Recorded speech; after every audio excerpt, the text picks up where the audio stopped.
The great hall of the Galactic Council stretched as far as Daniel Wright could see, and the ceiling above him glowed with light from 1,000 different worlds, and he stood there in his uniform, watching the aliens debate something he already knew they would decide against humanity. And beside him, Lisa Morgan held a data pad with the vote predictions,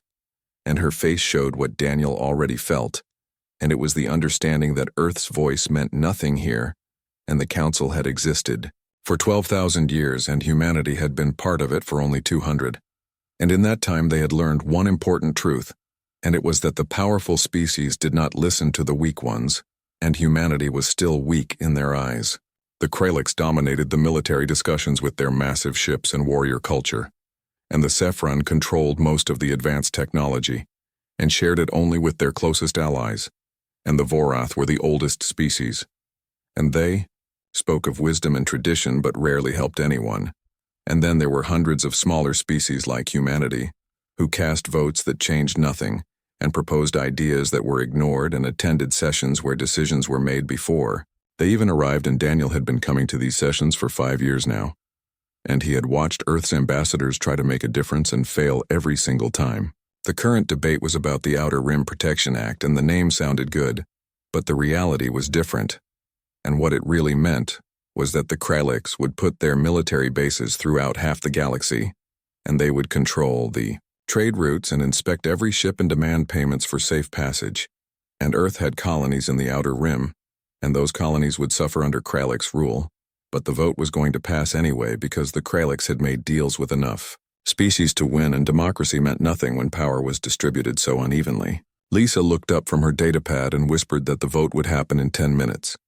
And Daniel nodded and watched as Ambassador Helen Carter prepared to make Earth's final statement. And she was a small woman with gray hair, but her voice never wavered. And she had been fighting these battles longer than Daniel had been in the diplomatic service, and he respected her, even though he knew she was tired of losing. And they were all tired of losing. But what choice did they have except to keep trying? The vote began, and the chamber filled with colored lights, and each species had their own way of displaying their choice,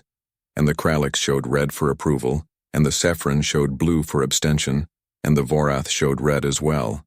And Daniel watched the colors spread across the dome above, and he counted the votes in his head, even though he did not need to, because Lisa had already told him how it would end. And when the lights finally settled, the result was clear, and the Outer Rim Protection Act had passed with 847 votes in favor, and only 312 against, and Earth had voted against it, along with a few dozen other species who lacked the power to stop it. Ambassador Carter stood and requested permission to speak, and the chamber grew quiet because even though they ignored Earth's votes, they still followed the protocols, and she walked to the center platform, where a holographic display made her image visible to everyone, and she spoke in a calm, clear voice that carried through the hall. And she said that Earth could not support the act because it violated principles of free navigation and sovereign territory, but that Earth recognized the will of the Council. And then she paused, and the silence stretched out, and Daniel wondered what she was going to say next, because this felt different from her usual speeches.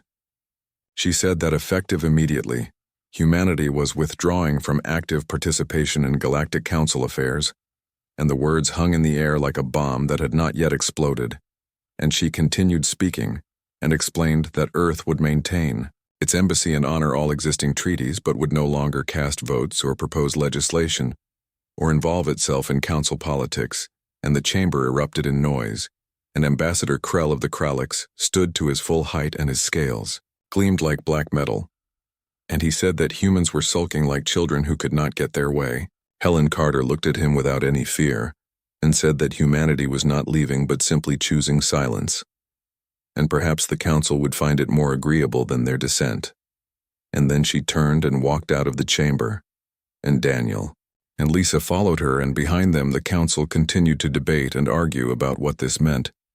But Carter did not look back, and her steps were steady and sure. And when they reached the embassy ship, she finally spoke to them and said that Earth had approved this decision months ago, and they had been waiting for the right moment, and this was it. Daniel asked what would happen now, and Carter smiled in a way that did not show happiness but rather determination. and she said that humanity would spend its time more wisely than arguing with species who did not want to listen, and over the next weeks the orders came from Earth, and they were clear and specific, and every human diplomat in council space was reassigned, except for a small team who would maintain the embassy and observe the sessions but never participate, and the military advisors were recalled, and the scientific liaisons ended their joint projects, and the trade negotiators stopped trying to get better deals from species who saw them as inferior. The withdrawal was quiet and efficient, and the council barely noticed at first because humanity had never been loud or demanding, and their absence seemed like a small thing. But Daniel knew better, as he packed his belongings and prepared to return to Earth, and he had spent 5 years watching the council operate and learning how power really worked in the galaxy. And he understood that Helen Carter was right and arguing with them was pointless. But silence might teach them something, and if not then at least humanity would stop wasting its energy on people who did not care. Lisa asked him if he thought this would work, and Daniel looked out at the stars beyond the viewport and said that he did not know, but that doing the same thing over and over while expecting different results was madness, and at least this was something new, and she nodded. And they stood there together watching the council station grow smaller as their ship pulled away. And behind them the great debates continued, and the powerful species made their decisions, and the weak ones cast their meaningless votes, and nobody seemed to notice that humanity had stopped playing a game they could never win. 15 years passed, and the galaxy continued spinning, and the Galactic Council continued making its decisions, and humanity remained silent in their small corner of the embassy, and nobody seemed to care anymore that Earth had withdrawn from the debates, and the council had moved on to new conflicts and old rivalries, and the humans were just another species that attended sessions without speaking, and voted on nothing and proposed nothing, and the galaxy assumed they had accepted their place as a minor power without influence. Captain Ryan Hayes commanded the Northern Star, and his ship was an exploration vessel designed to chart unknown regions of space, and he had been doing this work for 5 years now, and his crew numbered 40 people, and they were good at their jobs, and in those 5 years they had discovered 17 new star systems and made contact with 2 civilizations that had not yet developed space travel. And each time they found such a civilization, they studied it carefully and recorded everything, and then left without interference because that was the human way, and they believed that species should develop naturally without outside influence. Ben Carter was Ryan's navigation officer, and he was young and eager and sometimes frustrated by how empty space could be. And he looked at his displays and announced that this was the 6th empty sector in a row, and there was nothing here but dust and distant stars, and Ryan nodded and told him to mark it on the charts anyway, because empty space was still information, and someday someone might need to know that nothing was here, and they moved on to the next sector and continued their endless journey through the dark. What Ben did not understand yet was that every piece of information mattered, and every star system they charted added to a network of knowledge that existed outside council oversight, and there were dozens of ships like the Northern Star spreading across the galaxy and exploring regions that the council species ignored, because they were too remote or too empty or simply too boring, and human traders followed behind the explorers and established relationships with minor species and offered fair deals and honest prices, and human scientists studied phenomena that the council considered unimportant and shared their findings freely with anyone who asked. Human stations began appearing in the void between major territories, and they were small at first and unmarked on official charts, and they served as resupply points for exploration vessels and meeting places for traders and research outposts for scientists, and the council never noticed them because they were looking at the wrong places, and they assumed humanity was staying close to Earth and accepting their limitations, but humanity was spreading through the shadows and building something new. Back at the council chambers, Ambassador Victoria Pierce sat in the human gallery and watched the debates with careful eyes, and she had replaced Helen Carter 3 years ago, and she took notes on everything and filed reports that went back to Earth, but she never spoke and never voted. And the other ambassadors had stopped acknowledging her presence, and she was like a ghost, haunting the sessions and observing everything while contributing nothing, and her aide, Greg Palmer, sometimes struggled with this role. Greg was fresh from university, and he had joined the diplomatic service because he wanted to help people and make the galaxy better, and instead, he spent his days watching species exploit each other and hurt each other and do terrible things while the council debated endlessly and did nothing useful. and he asked Victoria why they did not help the Kalmar who were being forced into unfair trade agreements and the Rigel colonies that were suffering under corrupt governors,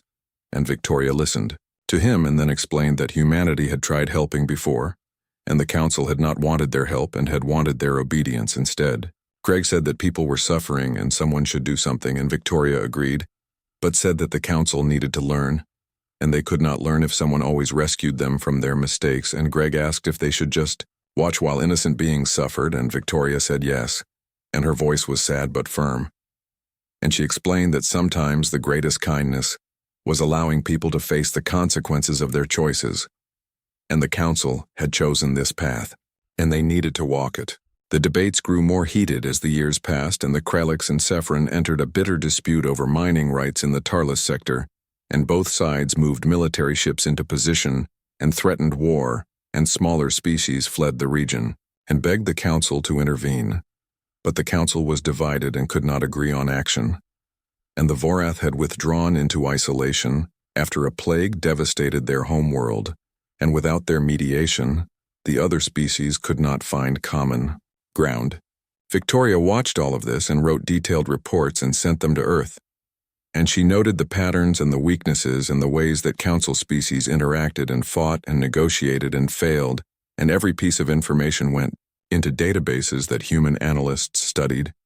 and every conflict became a lesson that human strategists learned from, and every failure revealed something about how power worked in the galaxy, and humanity absorbed it all in silence. Greg asked her once if she ever wanted to speak up and help them, and Victoria admitted that she did, and that it broke her heart to watch the suffering and do nothing, but she had made a promise to maintain the silence, and she believed in that promise because humanity had spent 200 years trying to help the council and being ignored and dismissed, and now they were learning instead of teaching and watching, instead of acting, and maybe someday that knowledge would matter. The Kralix and Sephron dispute eventually ended, when both sides ran out of money to fund their military buildup, and they negotiated a compromise that gave neither side what they wanted, but prevented a war, and the smaller species returned to the Tarlis sector and tried to rebuild what had been damaged, and the council congratulated itself on avoiding conflict, even though they had done nothing to help, and Victoria wrote it all down and sent her report and said nothing. Human ships continued their explorations, and human traders continued their business, and human scientists continued their research, and slowly over 15 years humanity built a presence in the galaxy that the council did not see, and they established relationships with hundreds of minor species and learned dozens of alien languages, and studied thousands of star systems, and all of it happened quietly, without announcements or fanfare, and the council assumed humanity had accepted their irrelevance. But humanity was doing something far more important than arguing in council chambers, and they were learning everything they could about the galaxy, and preparing for something that they knew would eventually come, because history taught that peace never lasted forever, and when the crisis came, they would be ready. The war came without warning and without mercy, and it came from beyond the edge of known space where no council ships had ventured, and the first reports were confused and contradictory, and spoke of entire colonies going silent. And when the council finally sent ships to investigate, those ships never returned, and then the refugees began arriving, and they told stories that seemed impossible, and they spoke of living ships the size of moons that consumed everything in their path, and converted whole worlds into more of themselves. The council called them the Devourers, because they had no other name for these creatures. And at first many species did not believe the reports, and thought the refugees were exaggerating or mistaken. But then the second wave of colonies fell, and this time there were visual recordings, and the council watched in horror as organic vessels descended on populated worlds and released swarms of smaller creatures that stripped away everything, and forests disappeared, and oceans evaporated, and cities crumbled, and within days nothing remained except bare rock, and the Devourers moved on to the next target. The Kralix mobilized their fleets immediately because they were warriors, and they understood the threat, and they sent their best ships to establish a defensive line, but the Devourers swept through that line like it was made of paper, and Kralix battle stations that had stood for centuries were overwhelmed in hours, and the survivors reported that conventional weapons barely slowed the enemy, and that the Devourers seemed to learn and adapt with every engagement, and what worked once, never Worked again. Ambassador Victoria Pierce received the emergency summons at 3 in the morning station time, and she dressed quickly and made her way to the council chamber and found it in chaos, and delegates were shouting and displays showed horrific images of worlds being consumed, and Supreme Chancellor Voron of the Sephron stood at the center, trying to restore order, and his voice was strained, and his usual calm had cracked, and he was declaring that every species must contribute ships and resources to the defense effort. He turned to look at the human gallery and his eyes found Victoria, and he said that this included humanity, and that Article 7 of the Council Charter required all members to defend against existential threats, and the chamber fell silent as everyone waited to see what the humans would do, and Victoria felt the weight of 17 years of silence pressing down on her, and she knew that what she said next would matter more than anything Earth had said to the Council before. She stood slowly and deliberately and the chamber became absolutely quiet, and it was the first time in 17 years that a human representative had stood to address the Council, and every eye was on her, and she looked at Chancellor Voron and spoke in a clear, calm voice and said that humanity honored its treaties, and that Earth had not withdrawn from membership or from treaty obligations, but had only withdrawn from active participation, and the question was whether humanity chose to honor those obligations now. Ambassador Krell of the Kralix roared that they must and that the Charter demanded it, and his scales were raised in anger, and he looked like he wanted to cross the chamber and force Victoria to comply.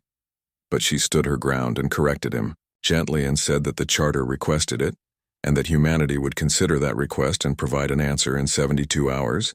and the chamber erupted in outrage, and delegates shouted that there was no time for consideration, and that the Devourers were coming and every hour of delay meant more deaths. Victoria simply turned and walked out, and she had a message to send to Earth, and she knew that her government had been preparing for this moment, and that they had contingency plans ready, and that the answer would come quickly. But the Council needed to wait and needed to understand that humanity would not be ordered around like servants, and that if Earth chose to help, it would be on their own terms. 3 days later, Admiral Kevin Ross stood before the Council in his dark blue uniform, and he was a career military officer with gray hair and steady hands, and he commanded respect through his calm competence rather than through bluster or threats. And he said that the United Earth government had reviewed the Council's request and had decided to honor their treaty obligations and contribute to the defense against the Devourer threat, and relief washed through the chamber like a wave. But then Kevin continued speaking and said that humanity would do so under their own operational command,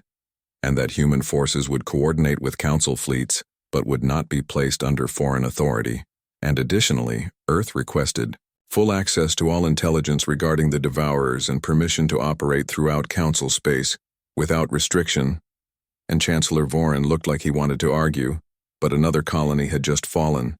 and he had no choice except to agree. Voron asked what forces humanity could provide, and Kevin smiled. And it was not a warm expression, and it was the smile of someone who knew a secret.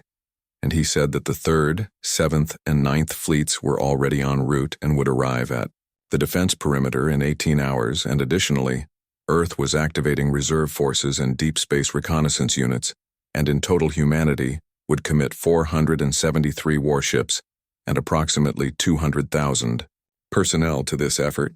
The number hung in the air like a thunderclap, and the chamber fell completely silent, and 473 warships was more than the Kralix could field, and more than the Sephron had deployed in their last 3 wars combined, and Ambassador Krell demanded to know where humanity had gotten those ships, and Kevin replied simply that they had built them, and had been building them for 17 years, and humanity had chosen silence, but had never chosen weakness. The Council suddenly understood what had happened during those 17 years, and they realized that while they had been arguing and debating and playing their political games, humanity had been working and preparing and building, and every human ship that had gone out to explore had also been scouting. And every human trader who had established relationships had also been gathering intelligence, and every human scientist who had shared discoveries had also been learning alien technologies, and all of it had been leading to this moment. The human fleets arrived exactly when Kevin said they would, and they appeared at the designated coordinates without fanfare or grand announcements, and they simply took up positions in the defensive formations and waited for orders, but those who observed them carefully noticed that something was different about these ships, and they did not match the old human designs that the Council remembered, and the hull configurations were sleeker, and the power signatures were stronger, and the weapon systems were unlike anything in the Council databases. Colonel Nancy Martin commanded the destroyer Swift Justice, and her ship was part of the 7th Fleet's advance screen, and she watched as Kralix cruisers moved into formation alongside her, and she could see their confusion, and they were trying to understand what they were looking at. And her communications officer reported that the Kralix battlecruiser Vengeance was requesting a tactical briefing, and Nancy told them that coordination would happen through the central command network, and that no meeting was necessary. The truth was that these were not old ships pulled from storage, but new vessels built with 17 years of innovation. And human engineers had taken alien technologies encountered through trade and adapted them in ways their creators never imagined, and human tacticians had studied every conflict in Council history and learned from every mistake, and now all of that knowledge was being put to use, and the Council was about to see what humanity had become during their years of silence. The final battle was planned for the Void Sector, and the region was called that because it was so empty and had no strategic value, and that made it perfect for what humanity intended.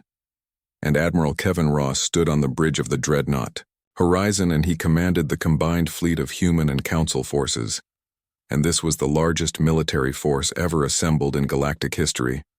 and every species had contributed ships and personnel, and they all looked to Kevin for leadership. Lieutenant Chris Allen was the tactical officer, and he studied the sensor displays and reported that the Devourers were coming, and the enemy force was massive, and it represented the central consciousness of the entire swarm, and if they could, destroy it. The rest of the Devourer forces across the galaxy would collapse and become dormant, and the war would end. But if they failed, then the Devourers would overrun the core worlds and the Council would fall. Kevin gave the order for all ships to assume formation Omega, and he told his people that this was everything they had prepared for, and that 17 years of work had led to this moment.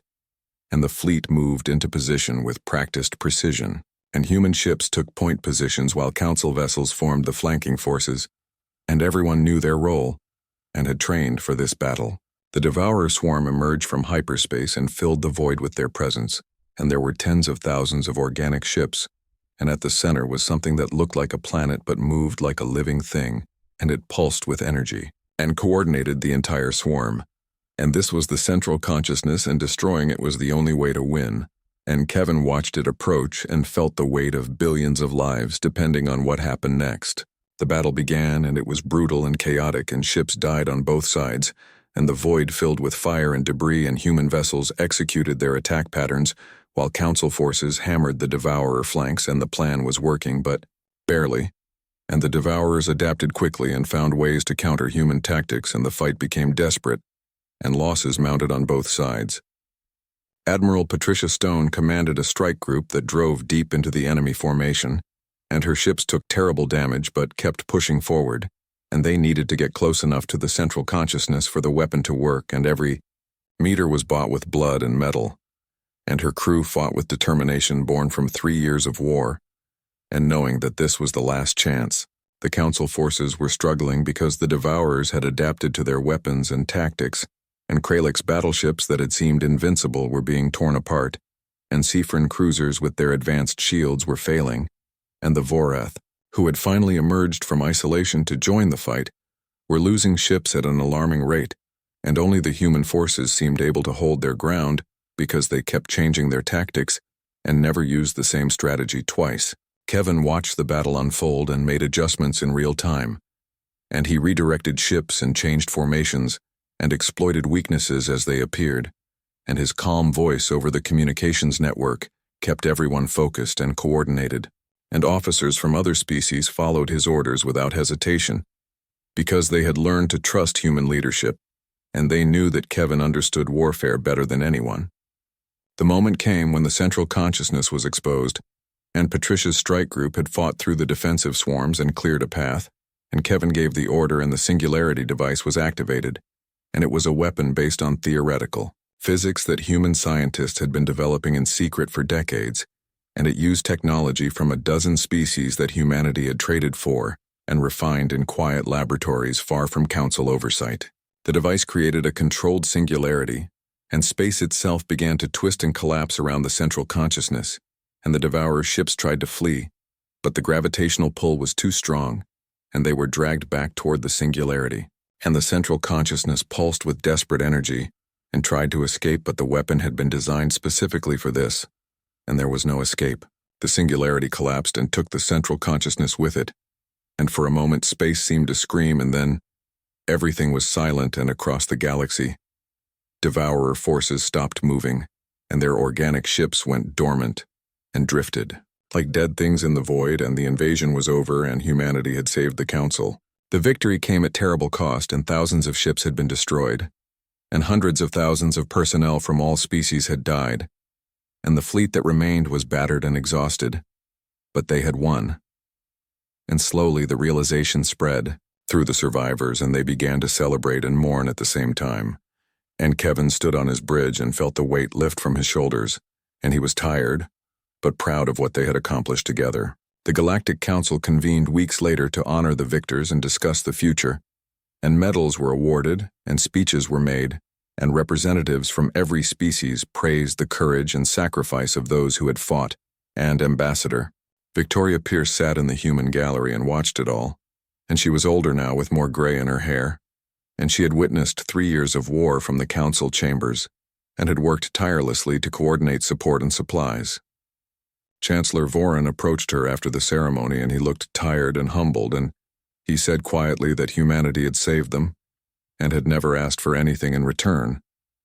And Victoria replied that Earth had done what was necessary and what was right, and Voren nodded and said that when humanity withdrew from the Council all those years ago, he had thought they were abandoning everyone and running away. Victoria smiled slightly and said that humanity had never been gone, and had just been listening and learning, and that sometimes silence was more powerful than the loudest argument. And Voren was quiet for a long moment, and then said that the Council wanted to formally request that humanity resume active participation in their proceedings, and that they needed Earth's voice and perspective, and that the Council had been arrogant to dismiss them. Victoria said that Earth would consider it, but that Voreen needed to understand something, and she explained that humanity had not done this to earn a seat at the Council table, and had done it because it needed to be done. And if Earth returned to active participation, it would not be as supplicants seeking approval, but as equals with their own way of doing things. And Voren said he would expect nothing less. Years passed, and historians debated the true turning point in human galactic relations, and some pointed to the withdrawal and the moment humanity chose silence, and others cited the arrival of the human fleets and the revelation of their hidden strength, and still others focused on the final battle and the weapon that ended the war. But those who truly understood knew that the turning point was not a single moment. It was 17 years of quiet preparation, and 17 years of watching and learning and growing, and 17 years during which humanity proved that sometimes the most powerful statement was to say nothing at all, and in that silence they had heard everything, and in that silence they had become something greater than anyone expected. And the Council chambers had been filled with noise for 12,000 years. But it took humanity's silence to teach them the value of listening, and when humanity finally spoke again, the entire galaxy heard them. Commander Daniel Wright retired from active service and took a position teaching at the new Interspecies Academy on Earth. And on his first day, a student from the Kralix delegation asked why humanity had waited so long to show its strength, and Daniel considered the question carefully and explained that they had not waited, but had been building it, and that strength was not just about weapons and ships, but about understanding and knowledge and patience. He said that humanity had spent 17 years learning everything about the galaxy, and not to conquer it, but to understand it. And when the time came to act, they knew exactly what to do, and the student asked if they could have been part of the Council and had influence, and Daniel smiled slightly and said that they did have influence, and just not the kind most people thought of. And every human trader who dealt fairly, and every human scientist who shared discoveries, and every human explorer who charted new regions had influenced the galaxy through actions rather than words. The student thought about this and asked if silence could be a strategy, and Daniel said that silence could be many things, and could be a strategy, but also a choice and a discipline, and a way of saying that sometimes the best response was to step back and observe and prepare. And the galaxy had plenty of voices before humanity arrived, and what it needed was someone willing to listen, And outside the classroom window, human and alien students walked together and shared ideas and built friendships that would shape the next generation, and the galaxy was changing and learning new ways of cooperation. And at the heart of it all was the lesson humanity had taught through 17 years of silence, and sometimes the echo of what you do not say speaks louder than any war. The Devourers struck at the Helian defense line with a force that should have broken through any barrier, and they had swept aside every defense the Council had erected, and their swarm moved through space like a living tide of destruction, and the Council forces watched them approach with fear, because nothing had stopped them before and there was no reason to believe this time would be different.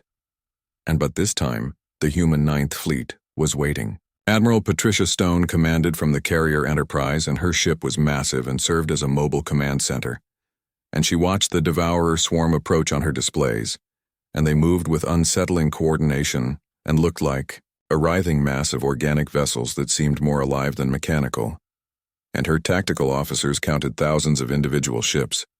and all of them moving in perfect harmony toward the defense line. Patricia gave the order calmly and said that all ships should execute pattern Delta 7, and the human fleet scattered in what looked like retreat, and the Council forces watching from their positions thought the humans were fleeing, and some of them prepared to follow and abandon the defense line. But then the trap closed and revealed what humanity had been planning. Human ships had deployed thousands of small drones during their approach, and the drones were too small to be noticed in the chaos of fleet movements,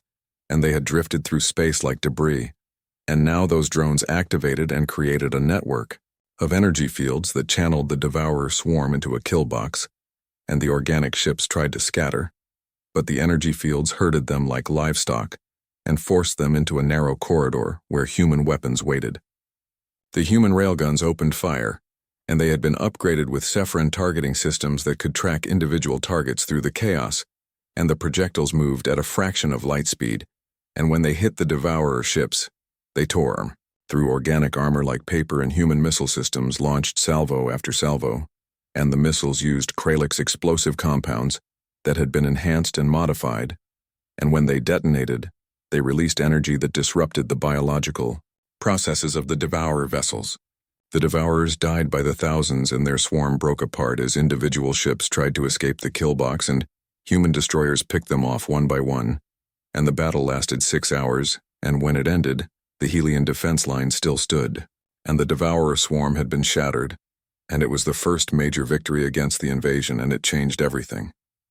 News of the victory spread through Council space, and species that had been preparing to evacuate their worlds suddenly had hope, and the Council military commanders studied the battle recordings and tried to understand how humanity had achieved what seemed impossible, and they saw the coordination and the tactics and the weapons, and they realized that every element had been planned in advance and practiced until it was perfect, and this was not luck but skill. Colonel Nancy Martin and her crew were exhausted after the battle, and they had been fighting for 6 hours straight, and their ship had taken damage but nothing critical, and she walked through the corridors checking on her people, and they were tired but proud,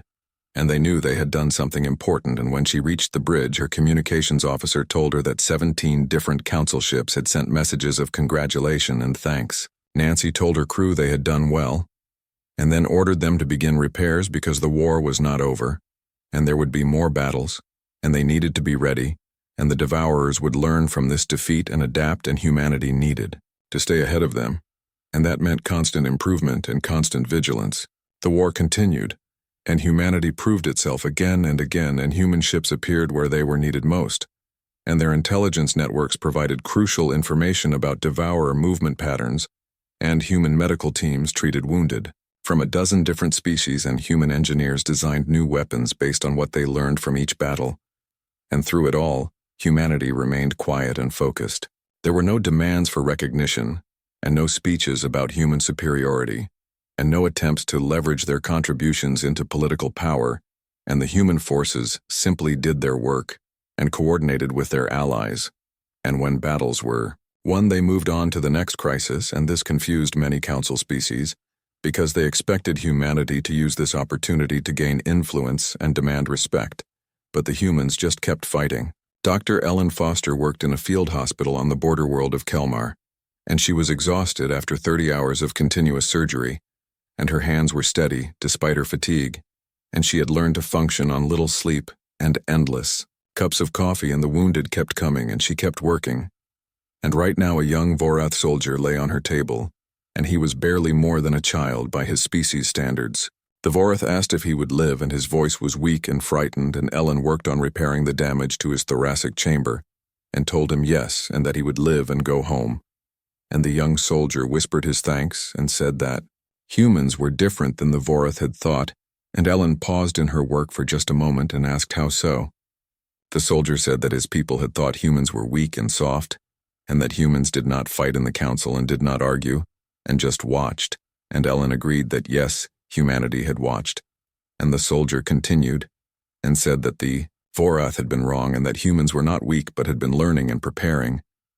And Ellen corrected him gently and said that humanity had been quiet, and that there was power in silence and in listening. She explained that humanity had learned from all the council species and had studied their strengths and their strategies and their technologies and had taken those lessons and built something new. And the young soldier listened and seemed to understand, and Ellen finished her work and moved on to the next patient, and she did not think about the conversation again because there were too many wounded and not enough time.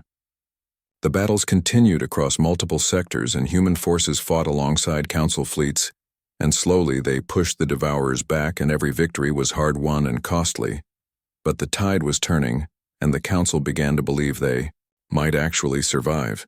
and human tactics became the standard that other species tried to copy,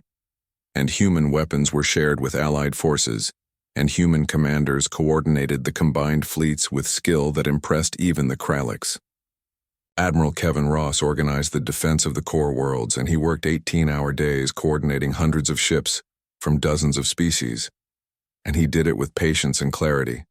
and he never raised his voice and never showed frustration, even when other commanders argued or made mistakes, and he simply found solutions and kept the fleet working together. And officers from other species began to trust him and follow his orders without question. The council started to understand that humanity's silence had not been weakness but wisdom, and that while they had been playing political games, humans had been learning everything about warfare and technology and strategy. And now that knowledge was saving the galaxy, and some council members felt shame for how they had dismissed Earth, and others felt gratitude, and a few felt fear, because they realized that humanity had become powerful while everyone was looking the other way.